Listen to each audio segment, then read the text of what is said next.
El Frasco, con ustedes un conductor que rechaza todo régimen. ¿Qué tal? ¿Cómo están? Bienvenidos a un nuevo programa del Frasco, o Medio Sin Cura, esta suerte de recipiente donde se dan cita a las noticias de la semana, lo que se dice en las redes sociales y lo que supuestamente es la realidad internacional.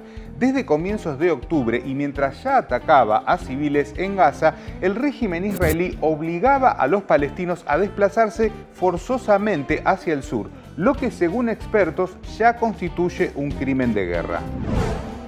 Los habitantes de la ciudad de Gaza han comenzado a desplazarse hacia el sur del territorio palestino después de que el ejército de Israel ordenara la evacuación de toda la población del norte de la Franja de Gaza. Algunos especialistas en derechos humanos, y estamos hablando de altos funcionarios de la ONU, ya están hablando de crimen de guerra, porque el traslado o el desplazamiento forzoso de una población es un crimen de guerra. El argumento israelí para obligar a los palestinos a huir al sur fue que allí estarían seguros, pero la ONU alertaba que ningún lugar en Gaza era seguro. Adivinen a dónde están atacando los invasores ahora. Más de 100 muertos en ataques de Israel contra la ciudad de Rafah en el sur de Gaza. Una aterradora serie de ataques aéreos por parte de las Fuerzas Armadas de Israel contra una ciudad en la que se concentran ahora unos 1,5 millones de personas. Ya en noviembre, Israel bombardeaba zonas supuestamente seguras. Así es la ética de Netanyahu, que le dice a la prensa que busca proteger a los civiles cuando son los civiles los principales blancos de ataque. Primero, evacuar a la población civil, porque no estamos luchando contra ellos, estamos luchando contra los terroristas.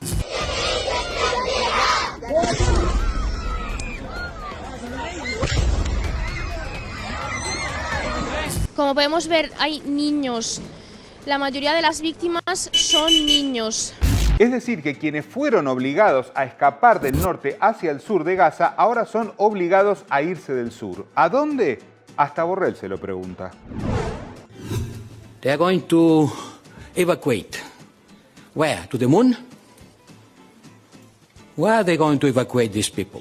Una evidencia de la hipocresía, de las mentiras, de la narrativa falsaria y criminal de Israel. Y mientras Netanyahu quiere hacer creer que protege a los civiles, su ejército expresa lo que realmente les ordenan. Escuchen lo que confiesa un soldado israelí de origen latino. Le preguntamos también por las víctimas civiles, por las decenas de miles de muertos palestinos, mujeres, niños. Ahí no hay inocentes. Tenemos que meternos eso en la cabeza. No hay inocentes. Sí. Pacientes mueren en el hospital Nasser mientras una redada israelí corta el suministro eléctrico. El 70% de la ciudad de Gaza, toda la infraestructura civil ha quedado destruida. El 70% de la infraestructura destruida de Gaza y miles de niños asesinados no le ha impedido a Javier Milei bailar en Jerusalén. Pero atención, porque siempre hay alguien dispuesto a superar la perversidad. El ex secretario de Estado de Estados Unidos y exdirector de la CIA, Mike Pompeo, bailando con soldados israelíes cerca de la frontera con Gaza. Juegan y celebran tras matar a 13.000 niños. 13,000 children, and he's out here dancing with them, supporting them. Y mientras Pompeo baila, el régimen israelí sigue utilizando, además de las bombas, el hambre como arma generalizada. ¿Lo dice Hamás? ¿Lo dice la Liga Árabe? No, lo dice un senador de Estados Unidos. Los niños en Gaza están muriendo ahora por la retención deliberada de alimentos. Además del horror de esa noticia, otra cosa es cierta. Eso es un crimen de guerra de manual y eso convierte a quienes lo orquestan en criminales de guerra.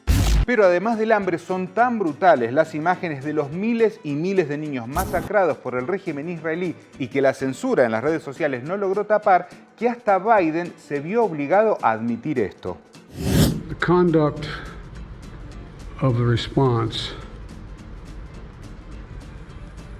in Gaza, in the Gaza Strip, has been over the top.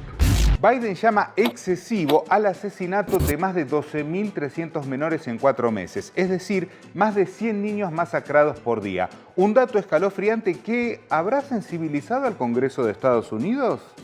El Senado de Estados Unidos allana el terreno para la aprobación final de un paquete de ayuda para Ucrania, Israel y Taiwán valorado en unos 95.000 millones de dólares. El proyecto incluye 14.1 mil millones en asistencia de seguridad para Israel, 9.2 mil millones en asistencia humanitaria. ¿Y qué tan bajo puede caer Estados Unidos en su defensa del régimen israelí? ¿Llegar al punto de hundir a su propio ejército? Sí. Around 28,000 people have been killed. What does the White House base the assessment that Israel is receptive to its concerns? As I said, we have seen them take actions, sometimes actions that even I'm not sure our own military would take, in terms of informing civilian populations ahead of operations, where to go, where not to go. Por su parte, Lula da Silva comparó el genocidio sionista en Gaza con el genocidio nazi, tras lo cual Israel lo declaró persona non grata. Mientras tanto, el Vaticano también criticó a los invasores. El Vaticano pidió a Israel parar la carnicería en la Franja de Gaza. El Vaticano pide a Israel cumplir con el derecho humanitario en la Franja de Gaza. Ahora, ¿cómo se atreve el Vaticano a pedir que Israel pare la carnicería o cumpla con el derecho humanitario? Vean lo que respondió el régimen de Netanyahu. El Vaticano cuestionó la guerra en Gaza e Israel salió al cruce, una declaración deplorable. Ahora vean cómo presentaron esta noticia algunos medios. Presten atención a qué palabras decidieron poner entre comillas. La diplomacia israelí y el Vaticano se enfrentan por las críticas a la masacre en Gaza. Israel se enfrenta al Vaticano por las declaraciones del secretario de Estado sobre la matanza en Gaza. Relativizar el genocidio es parte de una complicidad mediática que no se queda ahí. Veamos este caso donde el ejército israelí es el responsable del asesinato de una niña y su familia, pero además comete un crimen de guerra de manual. Hind Rajab logró hablar con la Medialuna Roja para que la rescataran en medio de un ataque israelí. La niña, su familia y los paramédicos que acudieron a su rescate murieron. Bueno, no murieron, simplemente alguien los asesinó, más concretamente el ejército israelí. Por eso los medios amigos se pusieron a trabajar. Veamos este titular de CNN. Niña palestina de 5 años encontrada muerta tras quedar atrapada en un coche con familiares muertos. A ver, analicemos. ¿Nadie mató a la niña? ¿Quién estaría faltando acá? Lo que la prensa ya sabía, los responsables del crimen. ¿Encuentra la palabra Israel en el titular? No, claro que no. Encontrada muerta. ¿Cómo murió? Ella fue asesinada, Israel la mató. Y después, como los comentarios volvieron a exponer la parcialidad de CNN, tuvieron que agregar bajo fuego israelí al titular. Ahora, ¿fue un mero error de redacción? Difícil, porque la BBC hizo lo mismo. Hind Rajab, de 6 años, encontrada muerta en Gaza días después de llamadas telefónicas pidiendo ayuda. Claro, es tan terrible lo sucedido con el asesinato de esta niña por parte de un régimen infanticida que se nota aún más el esfuerzo de todos estos medios por encubrir a los culpables en sus titulares. El País, Hind Rajab, la niña de Gaza que murió rogando ayuda durante horas rodeada de cadáveres. The Guardian, Hind Rajab, de 6 años, encontrada muerta en Gaza 12 días después de pedir ayuda. Telemundo, trágico final para la búsqueda de la niña Hind, sorprendida por los bombazos en Gaza. ¿Sorprendidos? Hay más. Veamos este caso de RTVE. Presten atención a este titular que recurre a un conocido cliché. Hind Rajab, la niña que pidió ayuda desde una zona de fuego cruzado en Gaza y no pudo ser rescatada. Ese es el titular, pero ¿qué leemos en la primera oración del artículo? El reconocimiento de quienes estuvieron detrás del asesinato. Hind Rajab intentaba huir del norte de Gaza con sus tíos y primos cuando un tanque israelí se cruzó en su camino.